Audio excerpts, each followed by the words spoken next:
I'm Steph. And I'm Leslie. And this is Church Historia Season 2.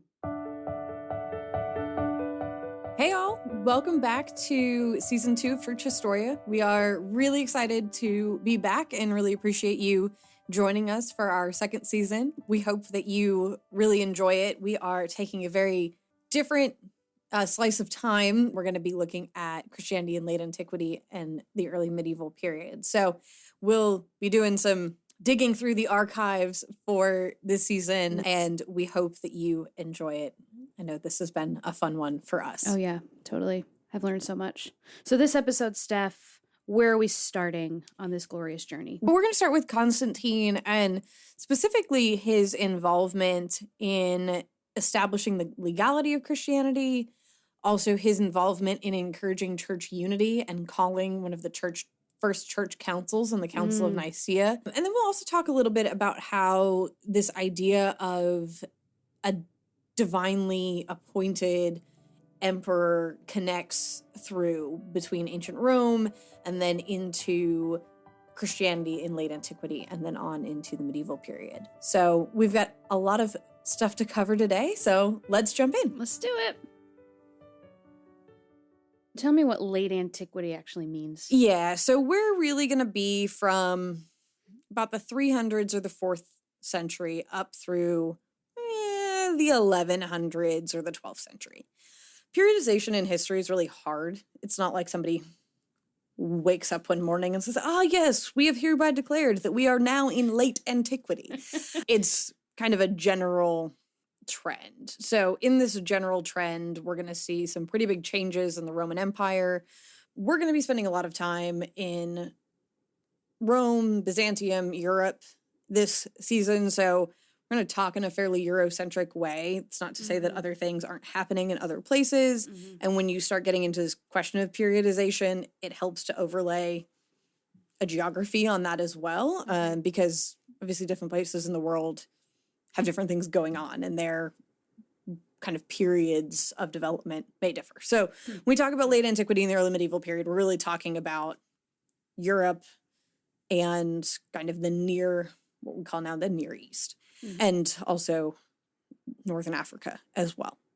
So late antiquity, again, roughly 300s to 500s, 600s. Again, it's squishy. Squishy. Very squishy. Talking about historical periods is squishy makes me happy. Yeah. So before we can get to the 300s, let's start with Jesus. It's always a good choice to start with Jesus. I feel like when doing a podcast on Christian church history, probably should start with Jesus. So Jesus says, "Go and make disciples of all nations." And the early church says, "Got it. We are on it." So yes, sir. Yep. Off we go. Off we go. We have been greatly commissioned. Yep. And off we go into the world. Yep. So between that commissioning in whatever year that is, 31, I don't know that we know when the Great Commission took place, but between that and the late 100s, Christianity spreads pretty far through kind of Israel, Palestine. Grassroots sort of things. Greece, even a little bit into Northern Africa and Egypt. And it's kind of doing its small community, grassroots spread thing. That we can see through Paul's letters kind of. Yeah, Paul's letters are a great indication of, getting to start to see some of that movement and some of that development. And so Christianity keeps growing, keeps spreading. We talked a little bit last season about the Syriac church going out to the east, setting up a Christian community in southern India, that Syriac Christianity spreading along the Silk Road, up through India, Central Asia, into China. So certainly by the time we get into the 300s, Christianity is spreading pretty dramatically, but it's still this relatively small cult, not necessarily in the drink the Kool-Aid type of cult, but more like mystery religion that's not entirely understood. And it goes through periods of persecution, that kind of ebbs and flows. Sometimes it's fine, sometimes it's not. Usually when the Roman Empire is struggling with something, so if there's been a lot of kind of attacks on the border, or if people feel like Roman culture is in decline, that's a big one of we're losing the greatness of our ancestors. And that's interesting. so who are we going to blame? Well, let's blame the Christians who won't participate in the cult of the emperor and who sometimes don't like going to the theater, and theater being like hippodrome type gladiatorial combat stuff. So Christians, along with others, get kind of scapegoated during those times as, you know, you're the reason for our downfall. Also, Christianity during this period is heavily appealing to the working class, poor, uneducated people within the Roman Empire. It's not a huge appeal to the elites of Rome. There's kind of an intellectual elitism and classism during this period as well. So, you know, Christianity's certainly making inroads, but it's not in a position of power yet. Along with that periodic persecution, Christian land was often stolen during these persecutions or repossessed by the government. So so we don't see a lot of church buildings, for example, until we get to Constantine's time. Because of that, it's really hard to build a permanent structure when your land keeps getting, when property keeps getting seized. So again, not to say that there isn't Christianity during this time. It's certainly spreading, it's certainly getting a presence, but it's very different than what it's about to become when Constantine gets involved. Yeah. So with that, tell us about how Constantine gets involved. Before we can get to Constantine, we have to talk about Diocletian, because he does something really important in 293. He splits the Roman Empire into two, and he puts two co-emperors in charge of each section. So the Roman Empire by this point is massive. We're going up to Hadrian's Wall in Britain, all the way through North Africa and Egypt, and then east into what is modern day Turkey. So it's a massive spread. And from an administrative standpoint, it is really hard to keep it organized and keep it all together. Yeah.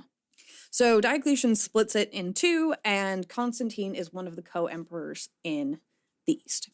And that goes along for a little while, but eventually Constantine decides that he would like to be the single emperor in the east. He does not want to share. And so he ends up going to war against his co-emperor. And so that brings us to 312. And 312 is a big year for this intersection of Constantine and Christianity. And that is the year that Constantine has this dream. So this is right before the Battle of Turin, where he's fighting his rival Augustus Maxentius. Good Roman names. These names are so great. Yeah. I'm going to read for you Eusebius of Caesarea's account of Constantine's dream. Okay. Wait.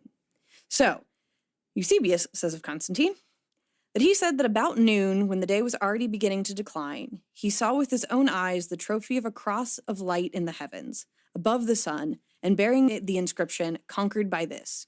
At this sight, he himself was struck with amazement, and his whole army also, which followed him on this expedition and witnessed the miracle. He said, moreover, that he doubted within himself what the import of this apparition could be, and while he continued to ponder the reason on its meaning, night suddenly came on.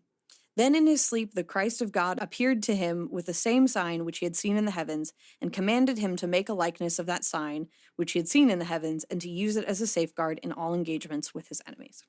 And this sign was the Chi-Rho, which is kind of that XP shape, which are the first two letters in Greek of the name of Christ. And so, under this sign, under this name of Christ, you will conquer. And so Constantine has all these banners made and wins the Battle of Turin. And so from that point on, Constantine has a really favorable view towards Christianity. From a historical standpoint, it's a little bit up in the air about what he believed on a personal level. Did he really convert? Was he kind of open to it plus some other things? Was this a strategic advantage that he was going for? So from a historical standpoint, I can't tell you for certain if Constantine actually converted. historical memory and Roman memory and Christian memory says that Constantine had a true faith conversion and became Christian. And he becomes known as the greatest emperor among the saints in this kind of Christian memory. So that's so wild to me. This whole story is so fascinating because you have a tradition that isn't accepted by high intellectual thought or by people who are, and he surely was probably one of the foremost in the high class. He's the emperor. And yet this tradition sneaks into, I wasn't there, so I don't know, but sneaks into his subconscious in a way that drastically changes the man's entire life. Now, whether or not, like you've said, it was a personal thing, but it is so interesting to me, these stories of just like, there are these tellings of these things that people see and dreams. Yeah, and that is a perfectly legitimate. Constantine saw this sign, and his whole army, which also followed him on this expedition and witnessed the miracle. The whole army. Everybody saw it. Everybody saw it. Yeah, and I think that's the thing we're going to see reoccurringly in this season is kind of how much of these ideas come in through the army, and the army as this group as it's a cross-section of the population. And it's not 100% a meritocracy, but it's often a meritocracy in terms of how you rise through the ranks in the military. You don't have an elite class that's staying in the officer level and creates a closed circuit between the social elite and the military elite. It's a little bit more permeable in this time, and what the army believes has a really big sway in how things move. So we'll continue to see this idea of something happening in a military campaign having an impact on church history again and again. So following year, after Constantine now has success under this banner of Christ, he puts forth the Edict of Milan, which was a combination between him and who was emperor in the western part of the empire in February of 313. So the two of them didn't have any tension. Correct. Yeah. Constantine was more so fighting on the eastern side to be sole ruler on the east. Okay. So the Edict of Milan makes Christianity legal and also returns property. So I'll read a little bit of it for you. So again, this is a joint edict from the two emperors. It says, "Our purpose is to grant both to the Christians and to all others full authority to follow whatever worship each person has desired, whereby whatsoever divinity dwells in heaven may be benevolent and propitious to us, and to all who are placed under our authority. Therefore, we thought it salutary and most proper to establish our purpose that no person whatever should be refused complete toleration who has given up his mind either to the cult of the Christians or to the religion which he personally feels best suited to himself. It is our pleasure to abolish all conditions wherever were embodied in former orders directed to your office about the Christians, that every one of those who have a common wish to follow the religion of Christians may from this moment freely and unconditionally proceed to observe the same without any annoyance or disquiet." I know this is a translation, but a couple questions here. The cult of Christians, I'm taking that to mean it doesn't mean what we think it means now. Yeah, again, this is kind of a small, meaning small religious this sort identity. Of religious movement identity. Okay. Yeah. And early Christianity in particular has a lot of mystery wrapped up in it. And so things that are mysterious generally get called cults or mystery cults. So this is not cult in the isolation from Present the world day. Around you. Right. Negative necessarily. Yeah. Yeah. It's more just referring to something that is small and has that mystery aspect to it. Yeah. So a lot of people will credit Constantine with making Rome, the Roman Empire, Christian. And I would say he opens the door to that becoming the case. Mm-hmm. But in addition to giving Christians the right to worship freely, he is giving everyone the right to worship freely. So to the religion which he personally best feels suits himself. Mm-hmm. So this is establishment of religious toleration kind of across the board.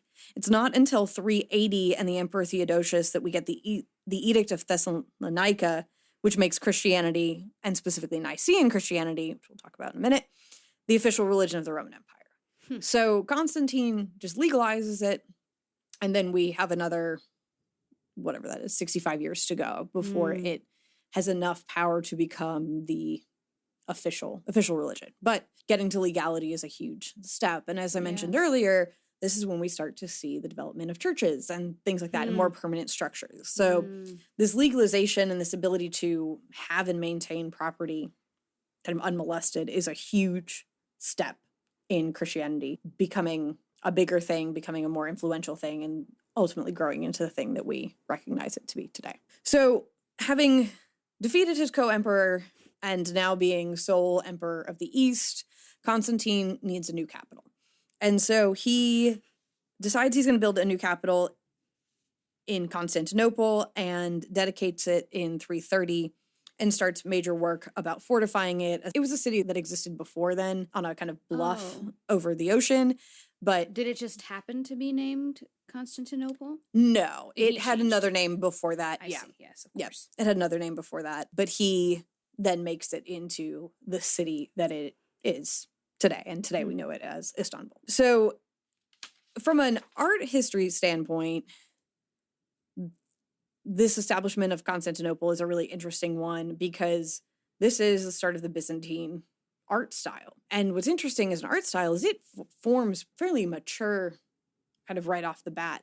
And it's hard to separate Byzantine kind of secular art and Byzantine Christian art from each other because they're really, really interrelated. And there's a lot of debate, even 100 years after Constantine, about how intentional Constantine was as a spiritual capital and a spiritual center. But there's a lot of churches that are built. There's a lot of Christian art that is started with this building of Constantinople that continues on and just grows kind of more and more. And we'll talk about icons more in the third episode, but I kind of want to note it here because it's important to say that as Constantine's building this capital, it's a very intentional building of a capital with all of the, I'm going to kind of say non-verbals that come along with establishing a new capital city of, look at us, we have money, we have power, we're smart, we're together, we're in charge.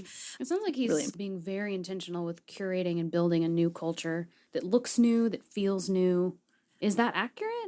Yes and no. What makes me say no is, and we'll also come back to this time and time again, is the Byzantine understanding of themselves as Romans.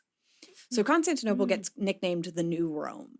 So Byzantines understand themselves to be Roman. Constantine is the Roman emperor. He's just happens to be of the eastern part of the empire, but they understand themselves to be truly Roman. Okay. So it's not that he's going and starting this utterly brand new thing that has no roots.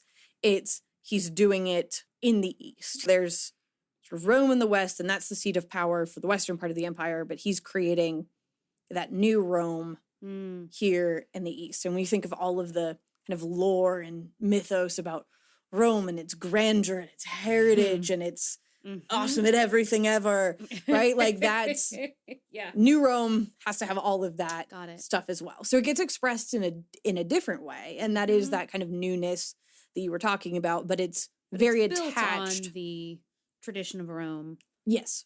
So Constantine does a lot of other things, and we're gonna skip over most of them. He sounds like he was a rather entrepreneurial sort of a fellow. Yeah, he's a little busy.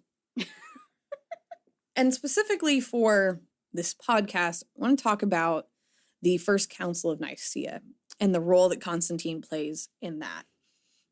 So we've got him established as emperor, and he's going on and doing his thing.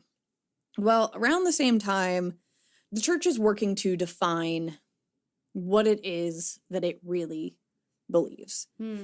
So part of the reason why we can't just go from today back to the Church of Acts is because we lose a whole bunch of things, like the canon and the Trinity and Jesus being fully God and fully human and how those things relate to each other.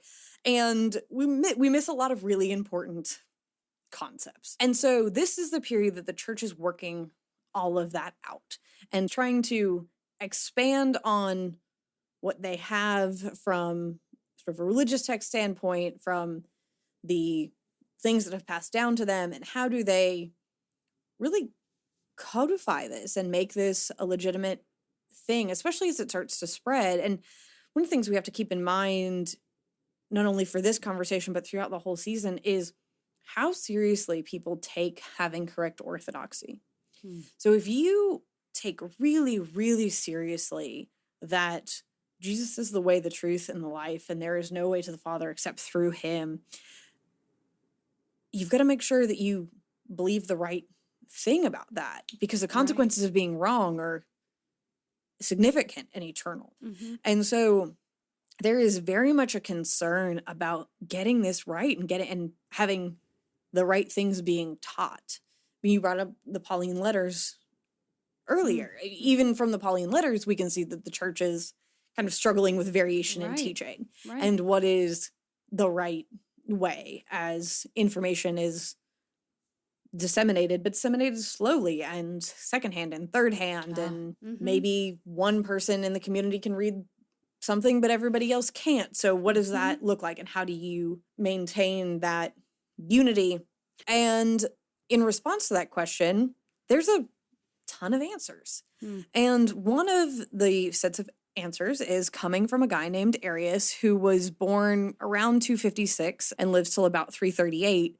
And he's a priest in Alexandria, and he's trying to figure this out. Like, who is Jesus, and what does it mean when God says, you are my beloved in whom I am well pleased, and what do we do with this, right? Because the idea of a divinely touched person is not a new one or a unique one. There's lots of religious traditions who have divinely touched individuals, and even within the Hebrew scriptures, right, you have lots of folks who are divinely touched and inspired, but who aren't the Son of Man, who aren't the Messiah. So how does this all work itself out? The tradition of prophets and all those things in the Old Testament. And so, but here we have this assertion that Jesus is a little bit different from all of them. So how do we understand that? So Arius is trying to figure out how to explain the uniqueness of Jesus in this tradition of divinely touched individuals and prophets and all that, but he's different and special. And we have these kind of platonically influenced ideas about God being indivisible and unknowable and singular. And then we have this knowable corporal being of Jesus. So Arius comes to this idea that Jesus is the first of all creation. So not God, but kind of above everything else, a little bit more maybe divine than everything else. So above angels, above humans, but this key word here being that Jesus is created. And so this idea spreads and becomes really popular. Apparently, he also had a song. Oh, he did? Yes. He was a songwriter? Yes. And the lyrics were, "There was a time when he was not." There you go. At least that's part of the lyrics, according to... Oh, that's not the full song. I don't know if that's the full song or not, and unfortunately, I don't know the tune. But according to one of the things that I read, that was a phrase from... There was a time when he was not. Correct. Oh, which is a very interesting statement. Correct. And I can tell from your eyebrows a very controversial one. Oh, indeed. Because of where the church lands in regards to this controversy. So we've got Arianism and this idea of, Jesus is the first among creation. There was a time when he was not, and that's growing as a movement. Then we have other people saying, no, Jesus is God, co-eternal with the Father. I'm trying really hard not to ultimately quote the Nicene Creed because I don't want to use the word in its definition of itself. But you have these two opinions that are really struggling with each other to tease all of this out. So why does the empire care? Why do they care? Well, the empire cares because by now there's enough Christians of critical mass that the empire needs its people as a whole to be unified. But now you have this subset that's pretty seriously in disagreement and struggle with itself. And that struggle is inherently destabilizing to the empire as a whole. So there is this sense of which, like, okay, we kind of need to figure this out. Also, within traditional Roman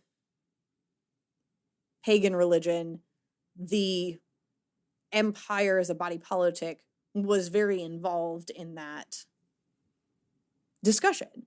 Right? It was common to look for omens and things before making big decisions. Particularly as Americans, this sense of church and state and that propriety just doesn't exist in the ancient world. They're not drawing those boundaries. You might have a specialized role as a priest or a seer or a senator, but that's not an exclusive thing. Okay. So Rome, just as an empire, just has this history of also getting involved.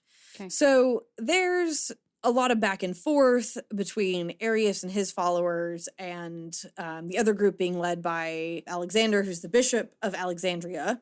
So both of these guys are in Alexandria kind of duking it out. And it's getting pretty heated. So oh dear. Constantine sends both Arius and Alexander a letter and basically says, y'all need to figure yourself out. I don't know that he necessarily understood like kind of the consequences for Christianity between these two theological opinions, but he's seeing this divisiveness that's causing churn within his empire, and he's like, again, sort yourselves out. Because the Alexander is, what was Alexander's stance? That Jesus was God. Okay. And he was not created. Correct. Yeah. Not created, true God from true God, of Got one it. being with the Father. Mm-hmm. It broke down. Quoted the Nicene Creed. Oh, so shoot. Foreshadowing. So Constantine calls this council in Nicaea, which is where he had his vacation home. Oh, that works out well. Yeah, it works out well for him. It really does. So he invites Arius, Alexander, bunch of bishops. He probably had some discussion or at least approval from the Pope in doing this, but he says, hey, we're gonna have this council, we're gonna sort this out. And one of the accounts that I read of it was really interesting. So he had everybody come in and take their seats. And then he comes in clad in gold and like wearing like precious stones and jewels and then sits on a golden chair. So if you didn't know who was in charge and who was powerful and fancy, you do now. And so he basically kicks it off and says, we're going to work this out. We're going to come to an agreement on a statement of faith. I'll leave you to it. Specifically about this issue. Specifically about this issue. There were a couple of other small ones, but this was the main agenda topic was to figure out, how does Jesus relate to God? Yeah, okay. So he seems to have kind of left after that and let them work it out. Grand entrance. But I'll leave you to it. Yep. Off I go. Yep. And he had a main religious advisor who was more involved in the kind of day-to-day running of it. Constantine himself doesn't really seem to have cared what specific outcome they came to. Some of his closest collaborators and allies were Arians, followed Arius, and some weren't. So it just seems like he just wanted everybody to get along. Yes. So ultimately, they come up with this resolution that we now call the Nicene Creed, that I've been trying desperately not to quote. But if we look at it, we can really see this controversy at work, right? So we believe in one God, the Father Almighty, maker of all things, visible and invisible, and in one Lord Jesus Christ. Here we go. The only begotten of the Father, that is of one substance of the Father, God of God, light of light, true God of true God, begotten, not made, of the same substance with the Father, through whom all things were made in both heaven and on earth. And then it goes on. But so Alexander won. So the church comes down with this very decisive, begotten, not made, of one being with the Father, God from God, light from light, true God from true God. So the council comes up with this. Most people sign it. Apparently all but 5 agreed to it. And then they whittled that 5 down to 2 people who disagreed. So pretty unanimous agreement from the bishops that were present. And then those who did not agree were exiled and anathemized. And expelled from the church. And then Arius and his writings were also banned as anathema, and his books were cast into the fire, and he was exiled. So, when you lose the church council meeting, you lose pretty... It's very serious. Dramatically. It is, but again, when you look at this through the lens of people thinking that people's eternal souls are at stake, okay, I can follow it better. So, this isn't a theology podcast, Right, but I do ask the question of, It's hard to do one without the other. indeed. So, right. So, there is the passage in Colossians 1. He's the image of the invisible God, the firstborn of all creation. So that question exists then. What does that mean? Right. And so once Nicaea happens and we have this God from true God of one being with the Father declaration, the next bulk of church councils are going to be spent trying to figure out, what does that mean? How exactly does Jesus' humanity and divinity relate to each other? And we're going to get into some really deep, finessed, metaphysical arguments about will, substance, nature, being, all of these kinds of things, because none of this is self-evident. And so I think sometimes it can be hard for us to look at Arius and go, you're out of your minds. Like, why would you ever possibly think that? Well, it's there. It's there. There's a foundation for it. And so a lot of these kind of movements that get ultimately labeled as heresies, they're not absurd. They're people taking things really seriously and thinking through them really seriously.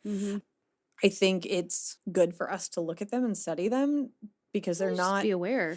To be aware, right? Because they're not utter nonsense. They're just not where the church settles. Right. So going back to the council, I do think this is a little bit funny. The end of the Council of Nicea aligned with the 20th anniversary of Constantine ascending to the throne. Oh, so he invites the bishops to a party, gives them lots of presents, and then asks for their prayers and sends them home. He gives them presents. He gives them presents. That's very nice. Yeah. I don't know how to feel about this guy. Yeah. Like, he's eccentric. He's clearly got big visions, big plans, but then he'll do these random things.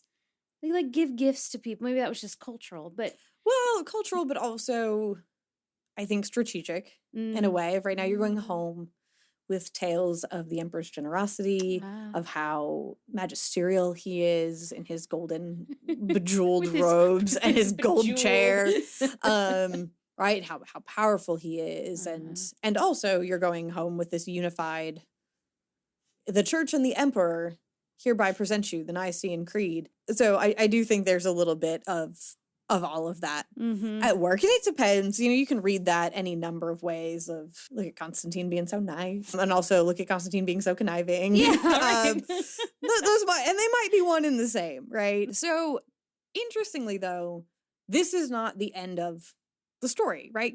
Just because some people in Nicaea in a council room came up with a resolution, I mean, it has real impacts, but that doesn't mean that everybody just says, oh, okay, thank you very much. I'm just going to change my belief system. Indeed. And, flip to this new one. Also, right, dissemination of information getting out takes a minute. So what is particularly, I think, interesting and noteworthy is there are a number of Germanic tribes that are coming and they're starting to interact with the Roman Empire. And by interact, I mean have land squabbles and start to infringe on the boundaries of the Roman Empire. It's a dumb question. What does Germanic mean? Germanic is a kind of large umbrella term for a number of different people groups that we're going to be talking about. Okay. So that includes the Visigoths, the Franks, the Gauls, the Ostrogoths. Ostrogoths? Yes. My gosh. Yep. That sounds like something you'd find in a metal festival or something. I would say the metal festival was inspired. Ostrogoths. Yeah. So these are all of these people groups. They're tribal. They share some cultural markers in terms of often warrior-based cultures with chieftain leading that are organized around a chieftain. They're not Beowulf, but like Beowulf Think about Beowulf. Think about Beowulf. Got it. Okay. Is going to be in the spirit of that tradition. Okay. And so the Visigoths are coming kind of down and around and around. I'm making hand motions that no one can see. Yeah. They're coming sort of down from the north, but also into modern day Spain. And so they're coming from that side. They come into northern Africa and are kind of pushing up that way. So they're kind of on all sides of the Roman Empire in this conversation. Okay. And in particular, the Visigoths, who are coming down from the top, kind of northern Italy down, they are Arians. The Arian style of Christianity reaches them first. Okay. So as they convert to Christianity, this is the type of Christianity that they are converting to. Yeah, okay. So we see some really interesting dynamics of this, like who received what type of Christianity first and who holds it their right. And, you know, the Visigoths didn't participate in the Council of Nicea. They aren't under the auspices of the Emperor of Rome, either the Byzantine one or the Western one. Right. So they're not going to respond super well to this edict from the Council of Nicea. And they, in turn, are going to generally promote Arian Christianity and restrict or persecute Nicene Christianity. Well, then sometimes you'll have, you know, an emperor kind of next door who believes the opposite and is like, well, if you're oppressing my Nicene people, I'm going to oppress your Arian people. And again, just because you declare something in a council doesn't make it unilateral true. But eventually, with Nicene Christianity being the Christianity that is supported by the empire, is kind of the officially sanctioned version, it becomes the dominant belief. And ultimately, Arianism fades out as sort of anything large or significant within. They don't really have leadership to continue that train of thought. If Arius gets booted out and his writings are destroyed, presumably there's a trickle down in leadership that would kind of wipe out that and give it a couple of generations, and it's going to become far less common.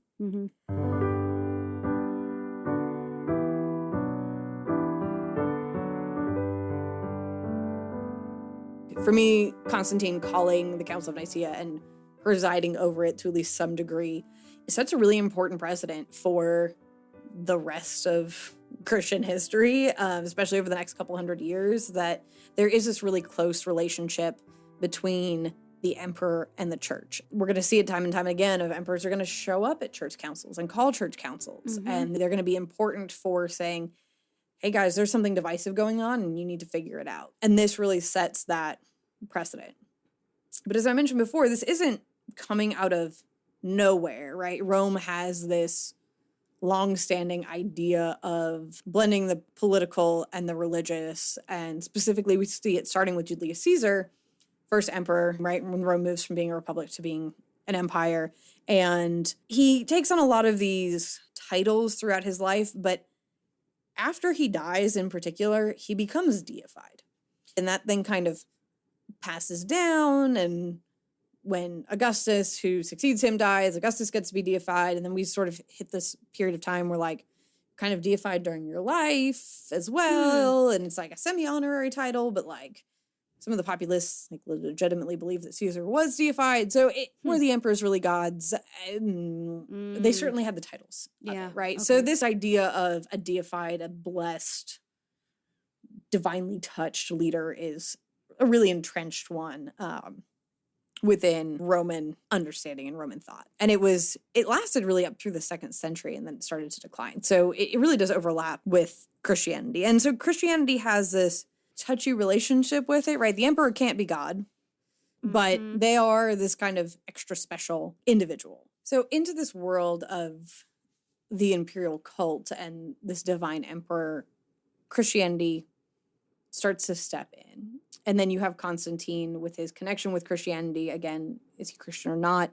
Sort of irrelevant because history believes him to be. And there's this joining of belief that Constantine's success is indicative of divine favor, and that we need to keep divine favor because it keeps us safe and stable from a, I don't say secular standpoint, but from like a livelihood standpoint. And so there's a professor named Robert Browning who was a Byzantine history professor in the UK. I think he summarizes this really well. He talks about how that starting with Constantine on, the power of the emperor is not merely a function of the armed forces, but is also a token of having been chosen by God to rule. And moreover, the Roman Empire was not merely a state, it was part of the divine plan for the salvation of mankind, the one Christian empire which belonged to a different order of being from other political communities, and which in the fullness of time would become coextensive with the human race. So we really start to see this shift from Constantine on of it's not just the Roman Empire. Now it's a Christian empire bringing Christianity to all of humanity in some ways. And so Browning goes on to say that the permanence of the Roman Empire was seen no longer as a mere matter of fact, but as an essential part of the divine plan for the salvation of mankind. The first step had been the unification of the civilized world under Augustus at the time of the birth of Christ. This was now seen to have been a necessary condition for the rapid spread of Christianity. He continues on, as there was one God, so there could only be one empire and one emperor. In the words of the preamble of one of Justinian's decrees, it's under the authority of God that we rule the empire which has been entrusted to us by his by his celestial majesty, that we bring our wars to successful conclusion, and that we maintain the position of our commonwealth. So that is a lot of things to say, that this idea of the Roman Empire having the expanse and the power that it had was necessary so that when Christianity came into the Roman Empire, Christianity could spread. Yeah. And then also it's important to then maintain that empire so that we can maintain that unity. And I think this kind of parallel of there being one God, so there must be one empire and one emperor. We tried that two emperor thing, right? Back to the beginning. That didn't work too well. We're back to one. That there is this kind of sense of joining in those missions. Thanks so much for listening to this episode of Church Historia. We really appreciate you joining us on this journey. If you want more, you can always check on our website at churchhistoria.com, where you can join our email list. And do be sure you subscribe to this show on your platform of choice so that you will always know when we have a new episode. And as always, if you enjoy what we do, we'd love it if you would share it with others as well. So if you like it, spread the word, tell your friends. We would be so grateful. Thanks so much. Thanks.